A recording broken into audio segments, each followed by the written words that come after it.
যে নিজে মিঠাই খোৱা বাদ দিয়াৰ আগতে বেলেগক পৰামৰ্শ দিয়াৰ আগতে নিজে মিঠাই খোৱাটো বাদ দিম। লুৰিণজ্যোতি গগৈয়ে আমাক পৰামৰ্শ দিয়াৰ আগতে শ্বহীদসকলক হত্যাকাৰী কংগ্ৰেছ দলৰ লগত এলায়েন্স নকৰোঁ বুলি কৈ দিয়ক। ৰাহুল গান্ধীৰ বাপেক আৰু আইতাকে 860জন শ্বহীদক মৰা নাছিল। যোৱাবাৰ ইলেকশ্যন ঘোষণা হৈছিলে 27 ফেব্ৰুৱাৰী তাৰিখে, গতিকে আজি হ'ল 29 তাৰিখ।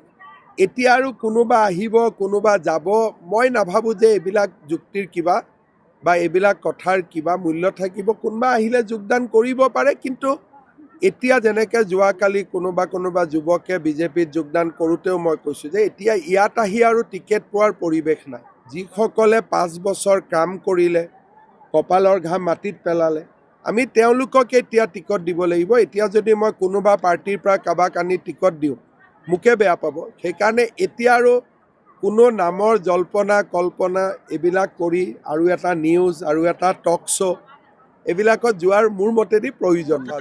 অহাকালিও লগাই দিব পাৰোঁ, এইটোত কোনো কথা নাই। শ্যামা প্ৰসাদ মুখাৰ্জীৰ কাষত অসম আন্দোলনৰ শ্বহীদক শ্ৰদ্ধাঞ্জলি জনোৱা সেইটো কোনো প্ৰত্যাহ্বানৰ কথা নহয়। কিন্তু তেওঁ প্ৰত্যাহ্বান জনোৱা মানুহজনে হজৰত মহম্মদে কি কৈছিল যে নিজে মিঠাই খোৱা বাদ দিয়াৰ আগতে বেলেগক পৰামৰ্শ দিয়াৰ আগতে নিজে মিঠাই খোৱাটো বাদ দিম।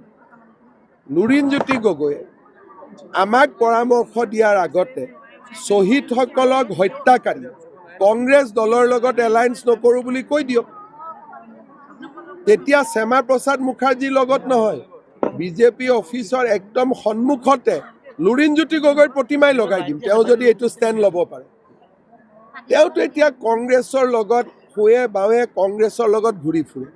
কাৰ লগত ঘূৰি ফুৰে? ৰাহুল গান্ধীৰ লগত।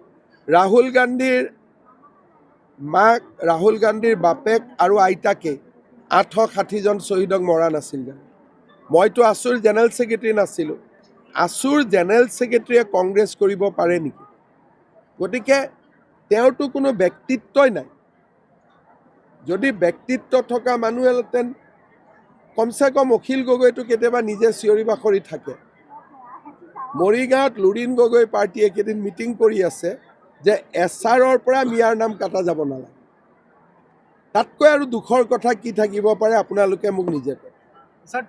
গতিকে এই মানুহবিলাকৰ কথাত কোনো ভৰসাও নাই আৰু ভৰসা কৰিবও নালাগে।